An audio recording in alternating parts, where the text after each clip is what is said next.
कहते हैं कि श्वेत केतु एक पानी का गिलास लेकर आओ। वो तरह तरह से एक्सप्लेन करने की कोशिश कर रहे थे कि परमात्मा कैसा है, इसको समझ लो। तो पानी का गिलास लेके आए। उन्होंने कहा पहले ज़माने में ये पीसा हुआ जैसे सॉल्ट आजकल मिलता है पाउडर फॉर्म में, ऐसा नहीं होता था। Used to be in the form of little rocks. तो उन्होंने कहा कि bring a rock of salt and put it in the glass of water. तो उन्होंने श्वेत केतु ने वैसे ही किया और पानी के गिलास में वो नमक का टुकड़ा डाल दिया। उन्होंने कहा अभी इसको रख दो और सवेरे इसको मेरे पास लेकर आना। तो सुबह हुई, श्वेत केतु वो गिलास लेकर आए। वो देखते रहे कि वो रॉक का टुकड़ा कहाँ गया। तो उन्होंने उदालक ने कहा कि उन्होंने कहा कि तुम पानी को इस तरफ से गिलास के इस तरफ से पियो। तो उसने पिया। कहते कैसा है पानी? नमकीन है। कहते अब दूसरी तरफ से गिलास के इसी पानी को पी। कैसा है? नमकीन है। तो उन्होंने समझाया कि ये जो खाली दिखता है ना जगह, ये ऐसे ही इससे भरा हुआ है, इस शक्ति से भरा हुआ है जैसे पानी नमक से व्याप्त है। जैसे all water is full of salt, you may not see it but the salt is there। इसी तरह ये जो कुछ नहीं है, ये जो खाली बीच में जगह दिखी थी, ये it is full of energy। this is full of the energy we may call by any name, we may call God, we may call by any name। तो कहते हैं कि ये इसी तरह सारे ब्रह्मांड में, सारे शरीर में ये सत्ता व्याप्त है। और कहते हैं कि उन्होंने और आगे बताया, कहते हैं कि जैसे जमीन में सोना गड़ा हो, कहते हैं इतना नजदीक है परमात्मा। God is so close, this is the closest possible। एक और जगह पे वर्णन आया उपनिषदों में कि जैसे हवा हमारी स्किन को छूती है, the air touches our skin, God प्रभु परमात्मा is touching our skin from all sides।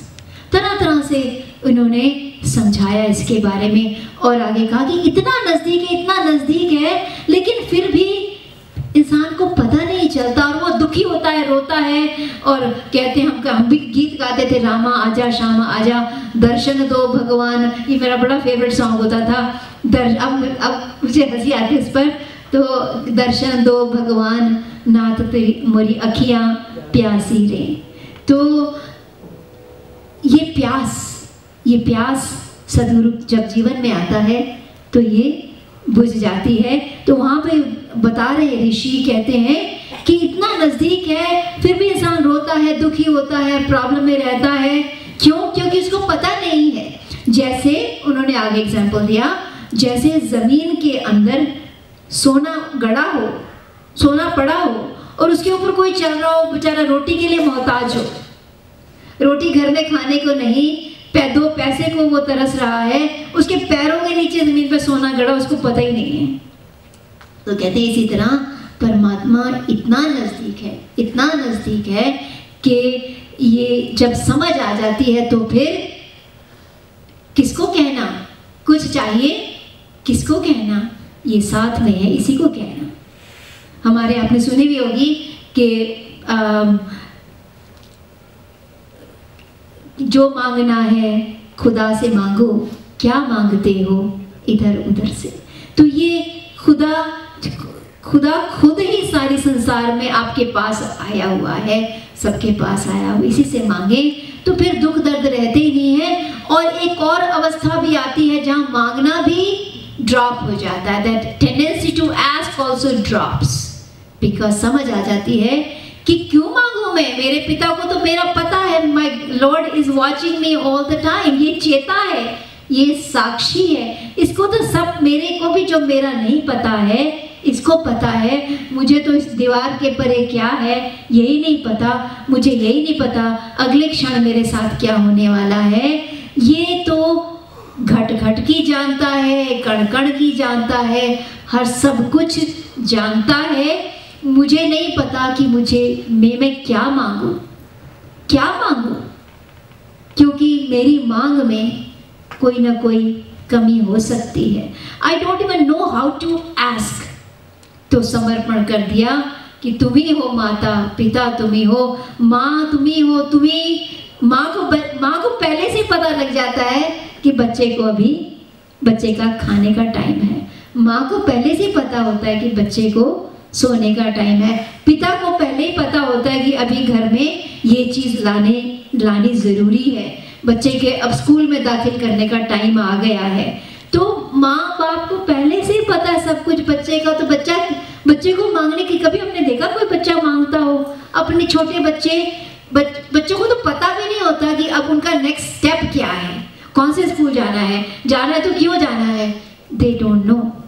इसी तरह त्वमेव माता च पिता त्वमेव बंधुश्च सखा त्वमेव विद्या द्रविणम त्वमेव सर्वम मम देव हे प्रभु, तुम ही मेरे सब कुछ हो, तुम ही मेरे माँ हो, तुम ही मेरे पिता हो, तुम ही मेरे बंधु हो, तुम ही मेरे सखा हो। त्वमेव विद्या कहते हैं नॉलेज को। जितनी मेरी समझ है वो भी तुम्हारी कृपा से है, मेरी समझ भी आप ही बनो।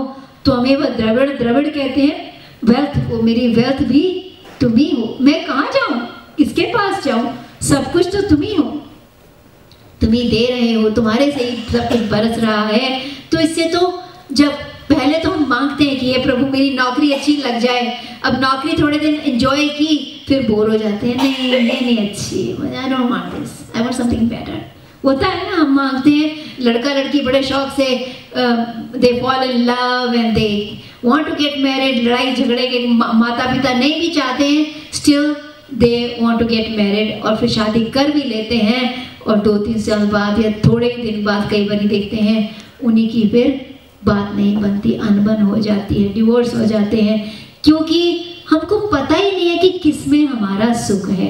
तो सरेंडर, तू ही निरंकार, मैं तेरी शरण हूँ, तू ही सब कुछ करने वाला है, तू ही माता है, तू ही पिता है, तू ही सब कुछ है, तू ही निरंकार सब कुछ है, मैं तेरी शरण हूँ। मैंने सौंप दिया, जब सौंप दिया हर बार तुम्हारे जीवन में, जब मैंने सौंप दिया हर भार तुम्हारे चरणों में, क्या हार तो क्या जीत, मेरी सब हार जीत सब तुम्हारे ही हाथों में है। तो तू ही निरंकार, मैं तेरी शरण हूँ। तो मांगना भी छूट जाता है कि मांगे तो क्या मांगे, कैसे मांगे, किससे मांगे, मांगने वाला तो पहले से जानता है। और फिर मुझे बख्श दो, मेरे को बख्श दो हे प्रभु। मेरे से जाने अनजाने में जब एहसास होता है कि देख रहा है, तो हर समय, क्योंकि सुख दुख आते हैं हमारे कर्मों के कारण आते हैं, इसलिए बाबा जी कहते हैं बार बार सिमरन करो, ज़्यादा से ज़्यादा सिमरन करो, क्योंकि जो डेबिट है उसको वो धीरे धीरे हल्का होता जाता है जब हम बख्शवाते जाते हैं। तो ये ग्रंथों की बातें, हमारे बुजुर्गों की बातें हमने सुना, तो जब हम गुरु ज्ञान देता है फिर हम उससे ये बातें मिलाते हैं कि परमात्मा कैसा है। परमात्मा इसका रंग नहीं है, इसका रूप नहीं है। तो पहले जाना, गुरु ने ज्ञान दिया, फिर हमने मान लिया कि ग्रंथों में भी यही कहा है, जो आप कह रहे हो सदगुरु बिल्कुल सही है, 100% राइट। तो हम सोचते हैं हम ज्ञानी हो गए, काम बन गया हमारा, लेकिन नहीं। तीसरी स्टेज आती है फिर इससे जुड़ना, इससे रिश्ता जोड़ना। मान तो लिया कि सब कुछ है। अभी संगत में भी कई लोग आते हैं, जो नए लोग आते हैं कभी कभी, तो वो कई बार कहते हैं जी हाँ हम भी एक ही परमात्मा को मानते हैं जिसको आप मानते हो। तो हम कभी यहाँ चले जाते हैं, कभी हम सबका आदर करते हैं, बिल्कुल सही बात कह रहे हैं, हम भी ऐसे करते थे। तो लेकिन जब तक रिश्ता नहीं जुड़ता, इससे उठते बैठते इसका एहसास नहीं होता, जब तक इस पर पूरी तरह से डे टू डे लाइफ में इसके साथ हम बातें नहीं करते, इसके साथ बातें करना, इसको हमारे ग्रंथों में जो तीसरी स्टेज है इसको योग कहा है।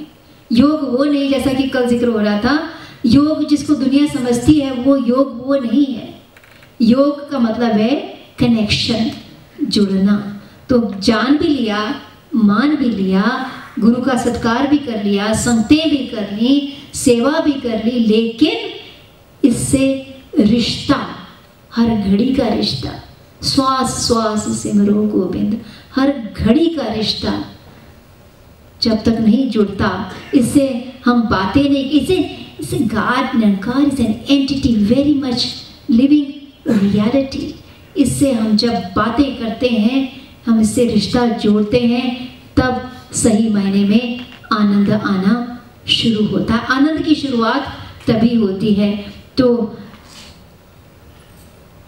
कहने को कई बार बहुत, मैं घड़ी भी साथ साथ में देख रही हूँ, मुझे लग रहा है कि I should stop here, I should stop here. तो मैंने अपने जीवन में जाना कि काफ़ी साल तक मैं I was stuck on the second level, कि हाँ निरंकारी मिशन अच्छा है, ठीक है, क्योंकि मैं कभी रिचुअल्स में कभी मैंने विश्वास नहीं किया। तो यहाँ भी रिचुअल्स से वो क्लैरिटी आ गई कि जो असली सच्चाई है उसको कुछ हमारा नहीं, हम फूल चढ़ाते हैं, दिया जलाते हैं, दिया is a symbolic of knowledge, तो हम भगवान जी के आगे दिया जलाते हैं। तो अब ध्यान आता है कि भगवान जी को लाइट नहीं चाहिए, लाइट तो मुझे चाहिए, लाइट तो मुझे चाहिए, मैं भगवान जी के आगे दिया जला देती हूँ। प्यार की सुगंध, हम अगरबत्ती जलाते हैं, सुगंध तो प्यार की सिंबॉलिक ऑफ लव, तो हम भगवान जी के आगे सुगंध जलाते हैं, सुगंध तो मुझे चाहिए, मेरे दिल में प्यार की सुगंध जलनी चाहिए, आनी चाहिए। तो जो हम बाहर रिचुअल करते हैं वो एक्चुअली उनके, वो जब तक बाहर कितने भी $1,000,000 लगा लें, मंदिर खड़े कर लें, वो बात नहीं बनती जब तक दिल अपना मंदिर नहीं बना, जब तक अपने मन के मंदिर में प्रभु नहीं विराजे, तो फिर वो बाहर कितने भी हम मंदिर खड़े कर लें, वो उससे बात नहीं बनती है, रियल अचीवमेंट नहीं होती है। तो जहाँ अब ये जो मानना है, ये जो असली योग है, ये जो योग है, जुड़ना है, इसके साथ रिश्ता, रिश्ता कहते हैं, जुड़ना मतलब एक रिश्ता बन जाना, हर समय इसके साथ बातें करना। सुबह भी बात हो रही थी, कल रात को बात हो रही थी कि उठते बैठते इससे बातें करें, और किसी को क्या कहना है और किसी से क्या मांगना